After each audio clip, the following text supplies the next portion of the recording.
તો પાકિસ્તાન સાથેના તણાવ વચ્ચે ગુજરાત પ્રશાસન જોરદાર એક્શનમાં છે। અલગ અલગ જે તૈયારીઓ છે તે તૈયારીઓ કરી દેવામાં આવી છે। કચ્છમાં પ્રવાસીઓને કોટેશ્વર જવા પર પ્રતિબંધ મૂકી દેવામાં આવ્યો। કચ્છના ભુજને પાકિસ્તાનીઓએ નિશાન બનાવ્યું હતું। તે જ દરમિયાનથી સુરક્ષા વ્યવસ્થા વધારી દેવામાં આવી છે। લખપત 3 રસ્તા પર ઉભી ચેકપોસ્ટ કરી દેવામાં આવી છે અને જે પ્રવાસીઓ છે તેને કોટેશ્વર જતા અટકાવી દેવામાં આવ્યા છે। લખપત 3 રસ્તાથી પ્રવાસીઓને આગળ જતા હાલ અત્યારે અટકાવવામાં આવ્યા છે। ભારત પાકિસ્તાન વચ્ચેની આ તણાવભરી સ્થિતિ અને તણાવભરી સ્થિતિ વચ્ચે જ ગુજરાત પ્રશાસન એલર્ટ મોડ પર છે। કચ્છના ભુજને પણ નિશાન બનાવવામાં આવ્યું હતું। ત્યાં પણ પાકિસ્તાને ડ્રોનથી હુમલાનો પ્રયાસ કર્યો હતો જે સદંતર નિષ્ફળ નીવડ્યો છે અને ત્યારબાદ હવે ગુજરાત પ્રશાસન પણ સંપૂર્ણ એલર્ટ છે। લખપત 3 રસ્તા પર ચેકપોસ્ટ ઊભી કરી દેવામાં આવી છે અને ત્યાંથી જ જે પ્રવાસીઓ છે તે પ્રવાસીઓને અટકાવવામાં આવી રહ્યા છે। ત્યાંથી પ્રવાસીઓને આગળ જવા પર હાલ અત્યારે પ્રતિબંધ ફરમાવી દેવામાં આવ્યો છે। સુરક્ષા વ્યવસ્થાને ધ્યાને રાખી અને ગુજરાત પ્રશાસને તૈયારીઓ શરૂ કરી છે। કચ્છમાં પ્રવાસીઓને કોટેશ્વર જવા પર પ્રતિબંધ મૂકી દેવામાં આવ્યો છે। ચેકપોસ્ટ પણ ઊભી કરી દેવામાં આવી। આ સાથે જ નારાયણ સરોવર અને કોટેશ્વર જતા પ્રવાસીઓને અટકાવવામાં આવી રહ્યા છે। લખપત 3 રસ્તા પર જ ચેકપોસ્ટ ઊભી કરી દેવામાં આવી અને ત્યાંથી જ જે તમામ પ્રવાસીઓ છે તે તમામ પ્રવાસીઓને અટકાવવામાં આવી રહ્યા છે। દેશની હાલની પરિસ્થિતિ જે છે તેને લઈ અને કચ્છ સરહદી વિસ્તાર અને ત્યાં પોલીસનું સઘન ચેકિંગ જોવા મળી રહ્યું છે। આપને દ્રશ્યો બતાવવાનો પ્રયાસ કરીશું।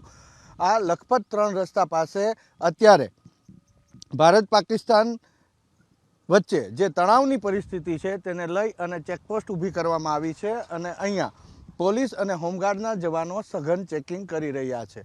જે પ્રવાસીઓ કોટેશ્વર અથવા તો નળ સરોવર જવા ઈચ્છી રહ્યા છે તેને અટકાવવામાં આવી રહ્યા છે, પરંતુ જે સ્થાનિક લોકો છે એ સ્થાનિક લોકોનું પણ સઘન ચેકિંગ કરવામાં આવી રહ્યું છે। સ્થાનિક લોકોને અટકાવવામાં નથી આવી રહ્યા, પરંતુ પ્રવાસીઓ છે જે પ્રવાસીઓ નારાયણ સરોવર અને કોટેશ્વર તરફ જવા માટે આવ્યા હોય છે, દર્શન કરવા માટે જવા માટે આવ્યા હોય છે, તેમને અહીંયા રોકવામાં આવે છે અને તેમને અહીંથી પાછા જવાની સૂચના આપવામાં આવે છે। આપ દ્રશ્ય જુઓ છો, આ પ્રવાસીઓ હતા જે આગળ કોટેશ્વર અને નળ સરોવર જવા માગતા હતા, પરંતુ તેમને અહીંયા રોકી દેવામાં આવ્યા છે અને હાલની જે ભારત પાકિસ્તાન વચ્ચેની તણાવભરી પરિસ્થિતિ છે તેને લઈ અને અત્યારે આ સઘન ચેકિંગ આપ દ્રશ્યની અંદર પણ દર્શાવવાનો પ્રયાસ કરીશું। જે સ્થાનિક લોકો છે અહીંયા આસપાસના જે